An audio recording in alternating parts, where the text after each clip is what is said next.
Welcome to ఏపీనా news bulletin. ముందుగా headlines.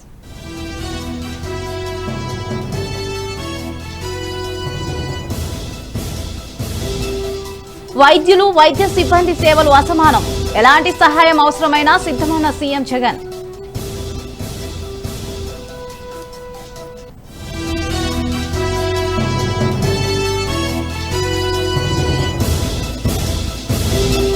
Virtual పద్ధతిలోనే టీడీపీ మహానాడు డిజిటల్ వేదికగా నిర్వహించాలని చంద్రబాబు నిర్ణయం.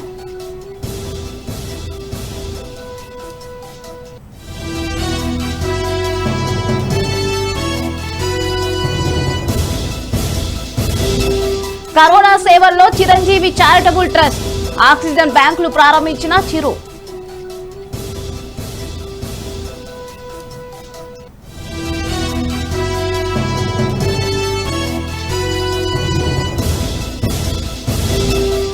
బాలసోర్ సమీపంలో తీరం దాటిన తుఫాను, పశ్చిమ బెంగాల్ ఒడిశాలపై ప్రభావం.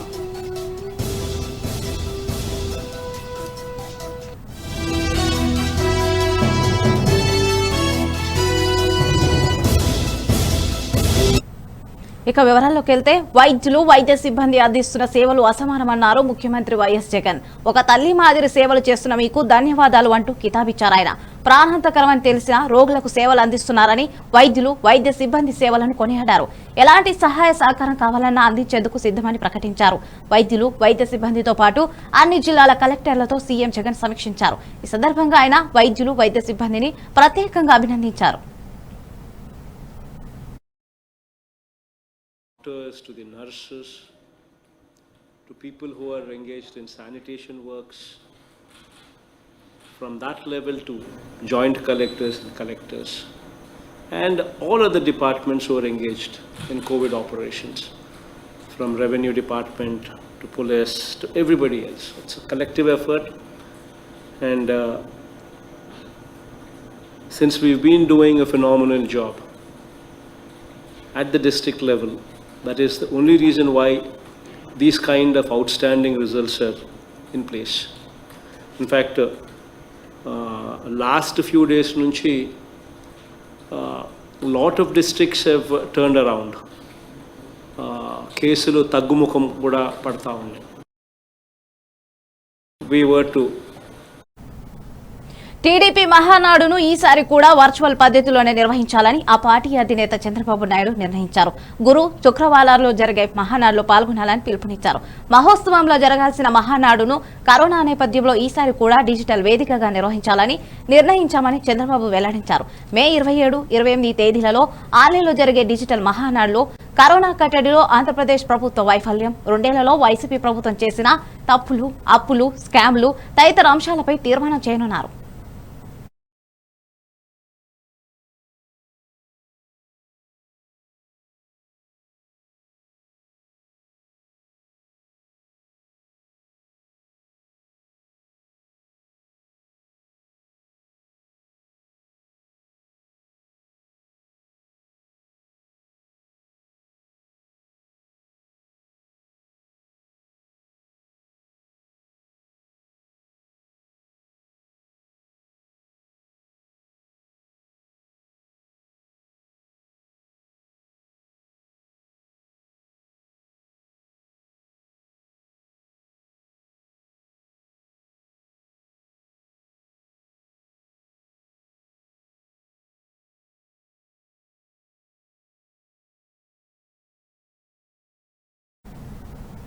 జైలు నుంచి విడుదలై విజయవాడలోని తన ఇంట్లో ఉంటున్న టీడీపీ నేత ధూళిపాలను టీడీపీ నేత నారా లోకేష్ పరామర్శించారు. పాడి రైతులకు లీటరుకు 4 రూపాయలు ఎక్కువ ఇవ్వడం ధూళిపాల చేసిన తప్ప అని ప్రశ్నించారు నారా లోకేష్. ఆయన ఆసుపత్రి ఏర్పాటు చేసి రైతుకు 50% రాయితీతో వైద్యం అందిస్తున్నారని నారా లోకేష్ చెప్పారు. రాష్ట్ర ప్రజల సంక్షేమం కోసం పోరాడుతున్న టీడీపీ నేతలను వైసీపీ ప్రభుత్వం ఇబ్బంది పడుతుందని అన్నారు. పాడి పరిశ్రమను గుజరాత్కు అమ్మేందుకు కుట్ర చేస్తుందని, ఒంగోలు డైరీని ఇప్పటికే అమూల్కు అప్పగించారని ఆయన చెప్పారు. ఒకవైపు కరోనాతో ప్రజలు అల్లాడిపోతుంటే సీఎం జగన్ మాత్రం తమ పార్టీ నేతలపై అక్రమ కేసులు బనాయించడంలో బిజీగా ఉన్నారని ఆయన ఆగ్రహం వ్యక్తం చేశారు.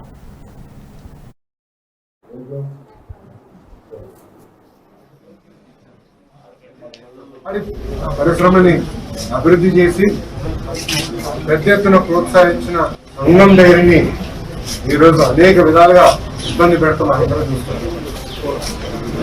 అసలు దూలిపాల నరేంద్ర గారు చేసిన తప్పేంటని ఈ ప్రభుత్వాన్ని స్ట్రేట్ గా ప్రశ్నిస్తున్నాం. పాడి రైతులకి 4 రూపాయలు ఎక్కువ లీటర్కి ఇస్తాం, అని చేసిన తప్పని అడుగుతారు.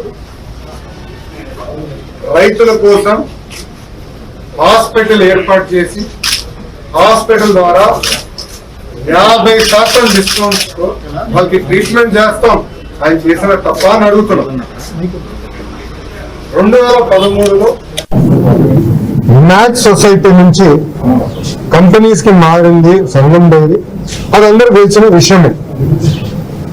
కావాలని ఎప్పుడో జరిగిన విషయాన్ని ఈరోజు తీసుకొచ్చి ఎవరైతే ప్రజల తరపున పోరాడుతున్నారో, ఏ నాయకులైతే ప్రజల తరపున పోరాడుతున్నారో వాళ్ళని ఈ రోజు ఇబ్బంది పెడతాం మనందరం చూస్తున్నాం. అమరావతిలో ఇన్సైడర్ ట్రేడింగ్ జరిగిందని గత 6 సంవత్సరాలుగా ప్రజల చెవులు గుయ్యని వరకు చెప్పారు జగన్ రెడ్డి. అది జరగలేదని ఒక స్టింగ్ ఆపరేషన్ చేసి నేను తప్ప అని ఈ ప్రభుత్వాన్ని నిలదీస్తున్నాం. నరసాపురం ఎంపీ రఘురామకృష్ణరాజు సికింద్రాబాద్ ఆర్మీ ఆసుపత్రి నుంచి డిశ్చార్జ్ అయ్యారు. ఆ తర్వాత వెంటనే బేగంపేట విమానాశ్రయం నుంచి ఢిల్లీకి బయలుదేరి ఆయన ఎయిమ్స్ చేరుకున్నారు. అక్కడే ఆయన మెరుగైన వైద్య చికిత్స తీసుకుంటున్నట్టు తెలుస్తుంది. కాగా రఘురామకృష్ణరాజుకు సుప్రీంకోర్టు షరతుతో కూడిన బెయిల్ మంజూరు చేసింది. కేసు గురించి మీడియాతో సోషల్ మీడియాలో కానీ మాట్లాడవద్దని సుప్రీంకోర్టు షరతు విధించింది.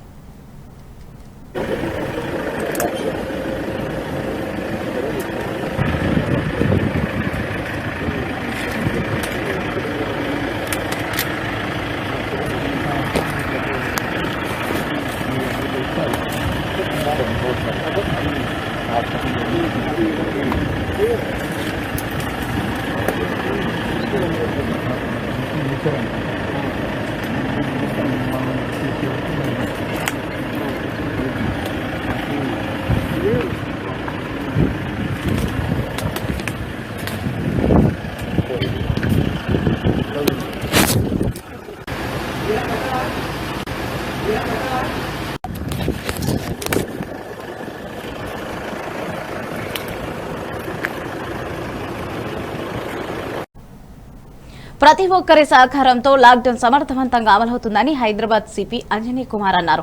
హైదరాబాద్ ఎంజే మార్కెట్ ఏరియాలో కరోనాపై జరిగిన అవగాహన సదస్సులో ఆయన పాల్గొన్నారు. క్లిష్టమైన పరిస్థితుల్లో కూడా పోలీసులు పనిచేస్తున్నారని సిపి తెలిపారు. చెక్ పోస్టులను ఏర్పాటు చేసి 24 గంటలు పరిస్థితిని సమీక్షిస్తున్నామన్నారు ఆయన. ఎవరైనా నిబంధనలు అతిక్రమిస్తే కఠిన చర్యలు తప్పవన్నారు CP Anjani Kumar. 80 major checkposts and 35 minor checkpoints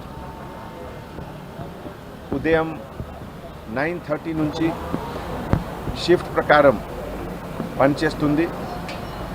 ఈరోజు సెంట్రల్ జోన్లో నాతోటి పాటు additional CP law and order Chauhan garu, joint CP central zone Vishwaprasad garu, all traffic officers, ACPs 3-4 check post చూసిన తర్వాత ఇక్కడ మొజంజాహి మార్కెట్ చెక్ పోస్ట్లో వచ్చాము.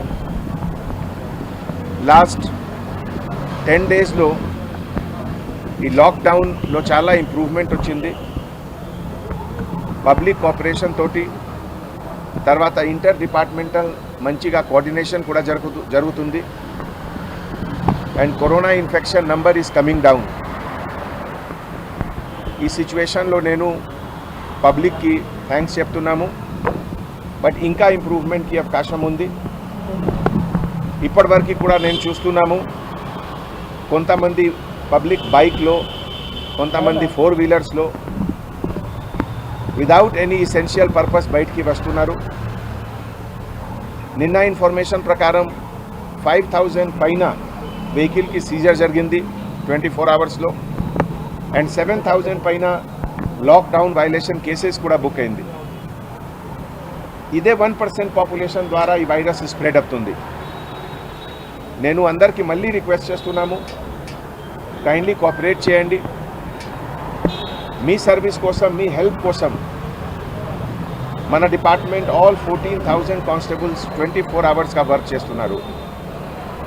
ఇప్పుడే నాకు ఒక ఇన్ఫర్మేషన్ వచ్చింది, వేణుబాబు మన Malakpet Mir Chowk constable officer 2 days back అతనికి ఒక రోడ్ యాక్సిడెంట్లో సీరియస్ హెడ్ ఇంజురీ వచ్చింది. ఈరోజు just half an hour back అతనికి డెత్ జరిగింది. ఇది చాలా సాడ్ న్యూస్. పబ్లిక్ సర్వీస్లో ఇది కూడా మ్యారేజ్ యానివర్సరీ రోజుకి ఇది యాక్సిడెంట్ జరిగింది. సో ఇది చాలా ఒక సాడ్ న్యూస్ ఉంది మన డిపార్ట్మెంట్కి. ఈ type of dedicated officers public safety security కోసం లైఫ్ సాక్రిఫైస్ చేస్తున్నారు. కొంచెం రెస్పాన్సిబిలిటీ ఇది law breakers, those who are lockdown ప్రిన్సిపల్స్కి గైడ్ లైన్స్కి ఎవరు బ్రేక్ చేస్తున్నారు అందరికీ నేను రిక్వెస్ట్ చేస్తున్నాము, ఈ లాక్డౌన్ మీ సేఫ్టీ సెక్యూరిటీ కోసం ఉంది, మీ పిల్లలకి సేఫ్టీ సెక్యూరిటీ కోసం ఉంది. తర్వాత essential supplies గురించి morning 6 o'clock to 10 o'clock all 5. Corona కారణంగా ఆక్సిజన్ అందక ప్రాణాలు కోల్పోతున్న వారి ప్రాణాలు కాపాడాలనే ఉద్దేశంతో సినీ నటుడు రాజ్యసభ మాజీ సభ్యుడు చిరంజీవి ఏర్పాటు చేసిన ఆక్సిజన్ సిలిండర్స్ ను అవసరమైన వారు వినియోగించుకోవాలని చిరంజీవి అభిమానులు విజ్ఞప్తి చేశారు. చిరంజీవి సంకల్పించి తెలుగు రాష్ట్రాలలో ఈ కార్యక్రమానికి శ్రీకారం చుట్టారు. తొలుత అనంతపురం, గుంటూరు జిల్లాలకు ఆక్సిజన్ సిలిండర్లు పంపడంతో అభిమానులు ఆనందానికి అవధులు లేకుండా పోయాయి. అనంతంలో ఆక్సిజన్ లేక ప్రాణాలు గాల్లో కలిసిపోతున్నాయని గ్రహించి తమ హీరో తొలుత అనంతపురం పంపడం ఈ జిల్లా పట్ల ఆయనకున్న అనుబంధాన్ని గుర్తు చేస్తుందని చిరంజీవి ఫ్యాన్స్ యువజన అధ్యక్షుడు భవానీ రవికుమార్ తెలిపారు. ఆక్సిజన్ కావాల్సిన వారు తమను సంప్రదించవచ్చని, అవసరం ఉన్న విషయం తమ దృష్టికి వచ్చాకనే ఆక్సిజన్ పంపడం జరుగుతుందని అడ్వకేట్ జయరామిరెడ్డి స్పష్టం చేశారు. ఏర్పాటు చేయాలని గత వారంలో నిర్ణయం తీసుకున్నారు. ఆ నిర్ణయం మేరకు ఈరోజు అనంతపురం జిల్లాలో అనంతపురంలోనూ గుంటూరులో బ్యాంకులు ఏర్పాటు చేయడం జరుగుతుంది. జిల్లా వ్యాప్తంగా మేము ఎక్కడ ఆక్సిజన్ ఎవరైతే అంతగా ఇబ్బంది పడుతున్నారో వాళ్ళకి ఈ సిలిండర్లు ఉచితంగా ఇవ్వడం జరుగుతుంది. ఎవరికైనా ఈ సిలిండర్లు కావాలంటే మమ్మల్ని సంప్రదించండి, ఇది ఉచితంగా ఇవ్వబడుతుంది. వీళ్ళు ఈ ఆక్సిజన్ కావాలని ఎవరైనా సంప్రదించాలన్నప్పుడు 2 కాంటాక్ట్ నెంబర్లు ఉన్నాయండి. ఆ 2 కాంటాక్ట్ నెంబర్లు మేము ఇప్పుడు ఇవ్వడం జరుగుతుంది. ఆ నెంబర్లకి ఎవరైనా ఫోన్ చేసినట్టయితే వాళ్ళకి సిలిండర్లు ఉచితంగా ఇవ్వబడుతుంది. పరిస్థితిని బట్టి అవకాశం ఉంటే వాళ్ళు తీసుకోవచ్చు, లేదా మేమైనా తీసుకోవచ్చు. ఈరోజు దేశవ్యాప్తంగా కరోనాతో ఆక్సిజన్ లేక అనేక మంది చనిపోతున్నారు. దానికి స్పందించి చిరంజీవి గారు ఈరోజు చిరంజీవి చారిటబుల్ ట్రస్ట్ తరఫున 2 తెలుగు రాష్ట్రాల్లో, అటు తెలంగాణలోని ఆంధ్రప్రదేశ్లో 24 జిల్లాల్లో దాదాపుగా 33 కోట్లు వెచ్చించి ఈరోజు ఆక్సిజన్ ఉచితంగా అందిస్తున్నారు. అందులో భాగంగా ఈరోజు అనంతపురం జిల్లాలో ఈరోజు ప్రారంభించడం జరిగింది. ఇప్పటికే అనంతపురం జిల్లాకు 50 సిలిండర్లు వచ్చాయి. జిల్లా వ్యాప్తంగా సిలిండర్లు పంపించాం. కరోనాతో ఎవరైతే బాధపడుతున్నారో ప్రతి పేషెంట్కు ఉచితంగా మేము ఆక్సిజన్ సప్లై చేస్తాం. ఎవరన్నా కానీ చిరంజీవి చారిటబుల్ ట్రస్ట్ బైపాస్ రోడ్లో ఈ సెంటర్ దగ్గరకు వచ్చి అడిగినంత ద్వారానే మేము వారికి సప్లై చేస్తామని చెప్పి తెలియజేస్తున్నాం.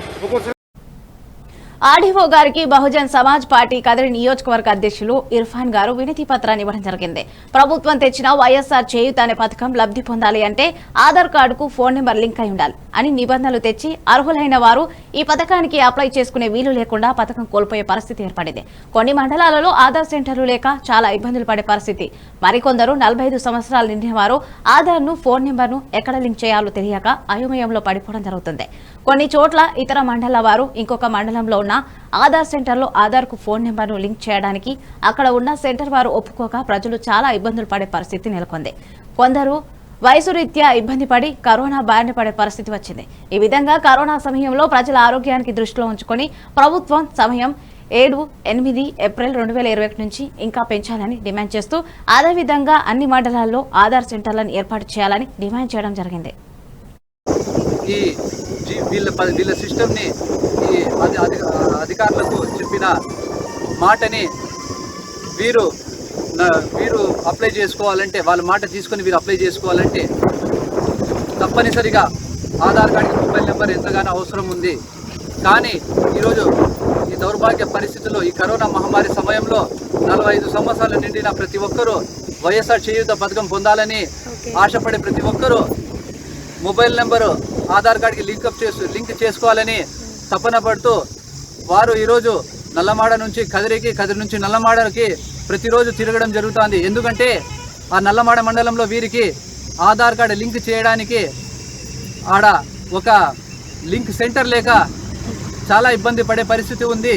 వీరికి ఆ ఆధార్ లింక్ని చేయడానికి ప్రభుత్వము త్వరగా చర్యలు తీసుకొని అక్కడ ఆధార్ లింక్ సెంటర్ను ఏర్పాటు చేయాలని మేము బహుజన్ సమాజ్ పార్టీ తరఫున ఈరోజు ఆర్టీఓ గారికి విన్నవించుకోవడం జరిగింది.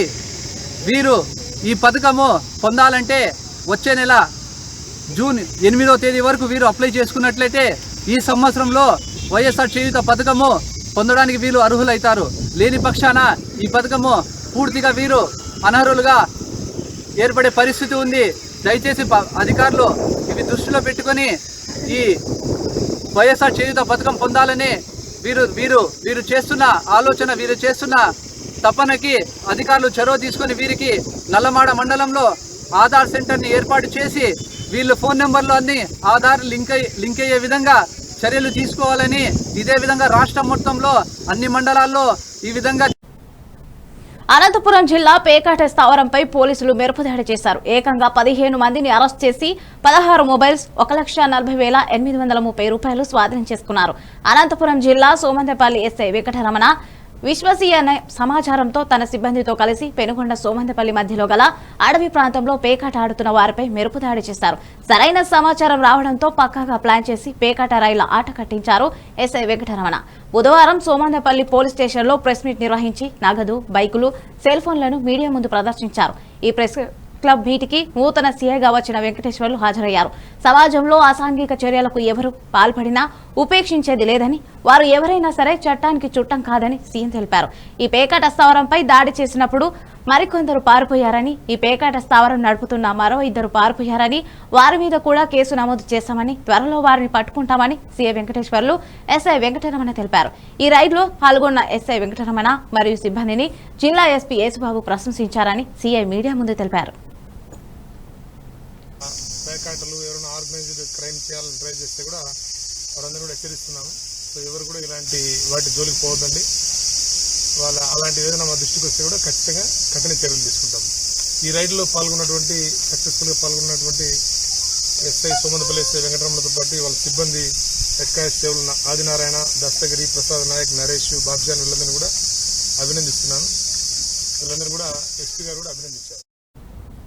రేపల్లె టౌన్ కేంద్రంలో 3 వ్యవసాయ నల్ల చట్టాలు, ప్రజా వ్యతిరేక విధానాలపై జరుగుతున్న పోరాటం 6 నెలలు పూర్తయిన నేపథ్యంలో నిరసిస్తూ రేపల్లెలో బ్లాక్ డే నిర్వహించారు. సిపిఎం, సిఐటియు, రైతు వ్యవసాయ కార్మిక సంఘాల నిరసన, అఖిల భారత రైతు సంఘాల సమైక్య ఇచ్చిన పిలుపు మేరకు బ్లాక్ డే మేరకు నెహ్రూ బొమ్మ సెంటర్ వల్ల నల్ల బ్యానర్, బ్యాడ్జ్లతో నిరసన తెలిపారు. ఈ కార్యక్రమంలో సిపిఎం రేపల్లె డివిజన్ కార్యదర్శి సిహెచ్ మణిపాల్ మాట్లాడుతూ రైతు వ్యతిరేక చట్టాలను రద్దు చేయాలని గత సంవత్సరం నవంబర్ 26న ఢిల్లీలో ప్రారంభమైన రైతు ఉద్యమం నేటికి 6 నెలలు అయిందని, వందల మంది రైతులు ఈ పోరాట శిబిరాల వద్దే వివిధ రూపాల్లో ప్రాణత్యాగం చేశారని ఆవేదన వ్యక్తం చేశారు. బీజేపీ ప్రభుత్వం, నరేంద్ర మోదీ గారు ఒక్కసారి కూడా ఈ రైతులతో మాట్లాడలేదు. దేశ రైతాంగం మొత్తం తీవ్ర పోరాటంలో ఉంటే ఇంత నిర్లక్ష్యంగా కేంద్ర ప్రభుత్వం వ్యవహరించడం మోడీ గారికి రైతులపై ఉన్న నిర్లక్ష్యం అర్థమవుతుందని విమర్శించారు.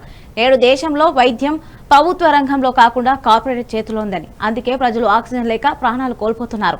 నేడు వ్యవసాయ నూతన చట్టాలు అమలైతే వ్యవసాయం కూడా కార్పొరేట్ చేతుల్లోకి వెళ్లేది. నేడు వైద్యం అందాక ప్రజలు ప్రాణాలు ఎలా కోల్పోతున్నారో భవిష్యత్తులో రైతులు కూడా కార్పొరేట్ వ్యాపారవేత్తల వల్ల ఆత్మహత్యలు చేసుకోవడం జరిగింది. అందుకే 6 నెలల నుంచి రైతులు ఆందోళన చెందుతున్నారని అన్నారు. చూస్తా ఉన్నాము, వైద్యం అనేటువంటిది కార్పొరేట్ వాళ్ళ చేతుల్లోకి వెళ్తే ఈరోజు భారతదేశంలో కరోనా లాంటి విపత్తు వస్తే వైద్యం అందక, ఆక్సిజన్ దొరక అనేక మంది ప్రాణాలు కోల్పోతున్న పరిస్థితి ఉంది. ఈరోజు రైతులు చేస్తున్న పోరాటం కూడా అదే పోరాటం. అయ్యా, రైతాంగానికి సంబంధించిన వ్యవసాయ పంటలు, వ్యవసాయ ఉత్పత్తులు ఏవైతే ఉన్నాయో వీటిని కార్పొరేట్ల చేతుల్లోకి వెళ్ళయొద్దు. వైద్యం కార్పొరేట్లోకి వెళ్తే ఏ విధంగా అయితే మరణాలు వస్తాయో, రైతాంగానికి సంబంధించినటువంటి పంటలు కొనుగోలు చేసేటువంటి బిల్లు ఏవైతే ఉన్నాయో వీటిని కార్పొరేట్ కంపెనీలు, రిలయన్స్, అంబానీ, అదానీ ఇటువంటి వాళ్ళకి కట్టబెట్టేటువంటి 3 వ్యవసాయ చట్టాలు రద్దు చేయాలని చెప్పేసి ఈరోజు డిమాండ్ చేస్తూ ఉన్నాము. శ్రీకాకుళం నుంచి జిల్లాకు చేరుకున్న 8.50 మెట్రిక్ టన్నుల కెపాసిటీ కలిగిన అదనపు లిక్విడ్ ఆక్సిజన్ స్టోరేజ్ ట్యాంకర్ను అనంతపురం కలెక్టరేట్లో జెండా ఊపి ప్రారంభించారు జిల్లా కలెక్టర్ గంధం చంద్రుడు, ఎంపీ తలారి రంగయ్య.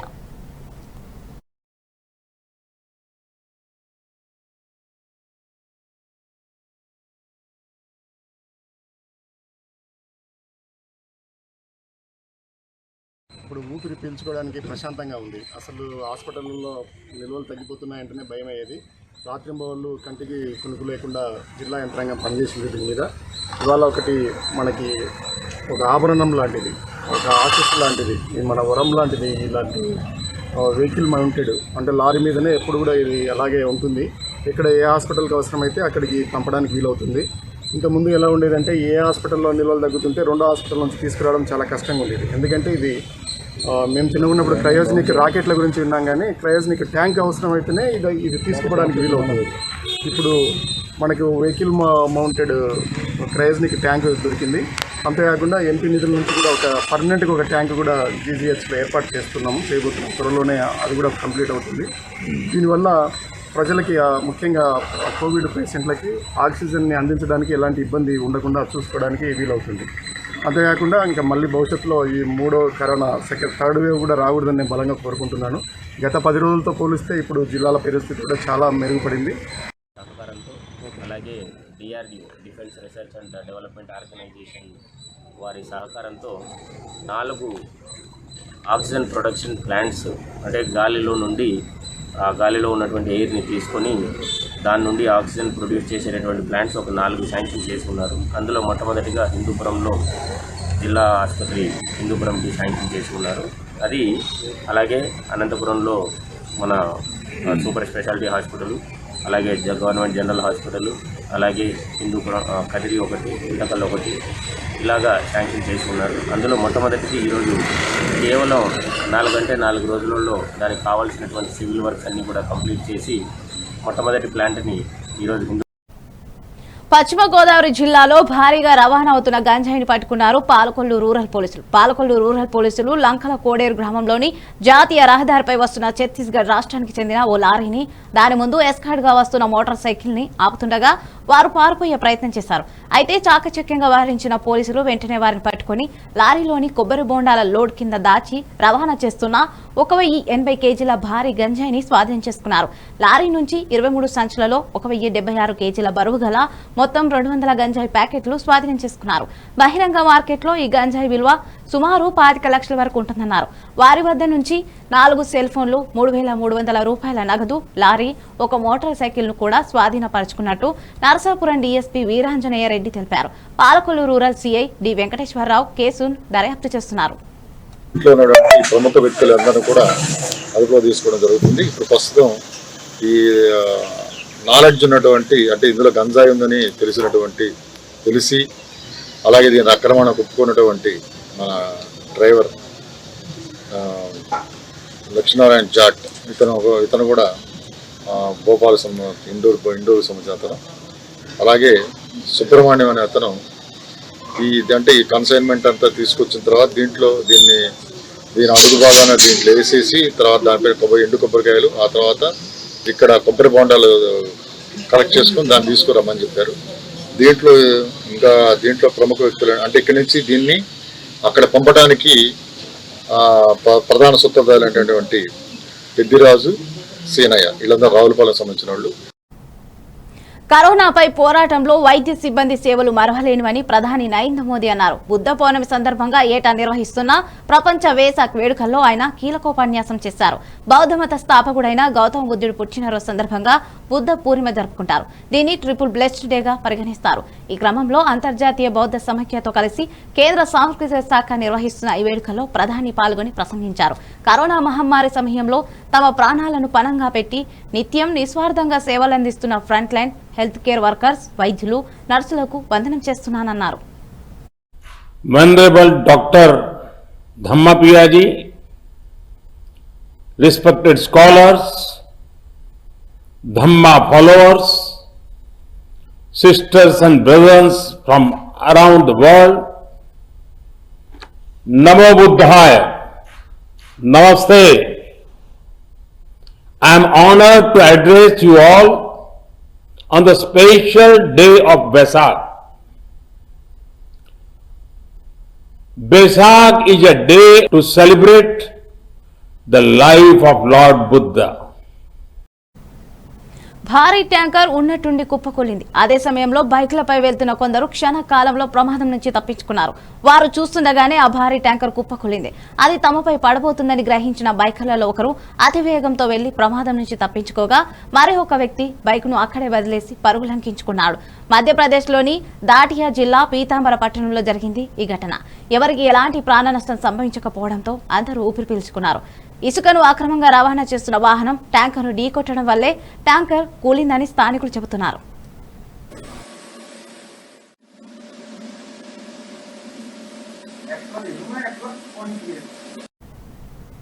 బంగాళాఖాతంలో ఏర్పడిన పెను తుఫాన్ యాస్ మరింత ఉగ్ర రూపం దాల్చింది. అతి తీవ్ర తుఫాన్గా మారి బాలాసోర్ సమీపంలోని తీరం దాటింది. ఆ సమయంలో గంటకు 155 కిలోమీటర్ల వేగంతో బలమైన గాలులు వీచాయి.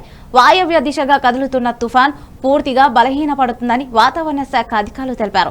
దీని ప్రభావంతో ఒడిశా, పశ్చిమ బెంగాల్ ప్రభుత్వాలు హై అలర్ట్ ప్రకటించాయి. లోతట్టు ప్రాంతాల ప్రజలు సురక్షిత ప్రాంతాలకు వెళ్లాలని అధికారులు సూచించారు. తుఫాన్ సహాయక చర్యల కోసం ఎన్డీఆర్ఎఫ్, ఆర్మీ రంగంలోకి దిగాయి. 2 రాష్ట్రాలలోని తీర ప్రాంతాల్లో తుఫాన్ బీభత్సం సృష్టిస్తుంది. నివాసిత ప్రాంతాలు పూర్తిగా నీట మునిగాయి. అధికారులు 11 లక్షల మందిని సురక్షిత ప్రాంతాలకు తరలించారు.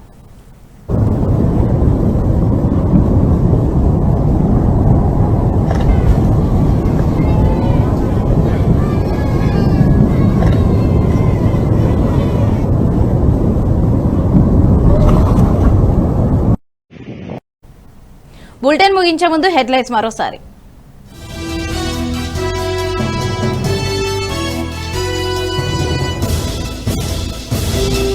వైద్యులు, వైద్య సిబ్బంది సేవలు అసమానం. ఎలాంటి సహాయం అవసరమైనా సిద్ధమన్న సీఎం జగన్.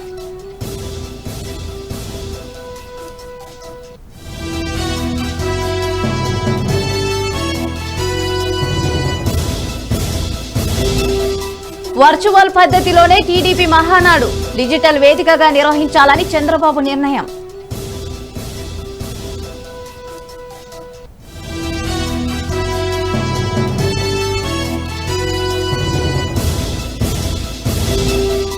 కరోనా సేవల్లో చిరంజీవి చారిటబుల్ ట్రస్ట్ ఆక్సిజన్ బ్యాంకులు ప్రారంభించిన చిరు.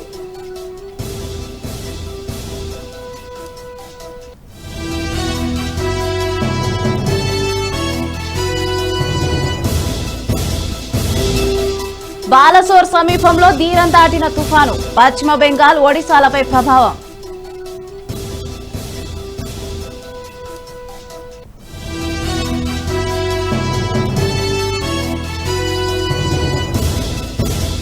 ఇవి bulletin updates. Keep watching AP news.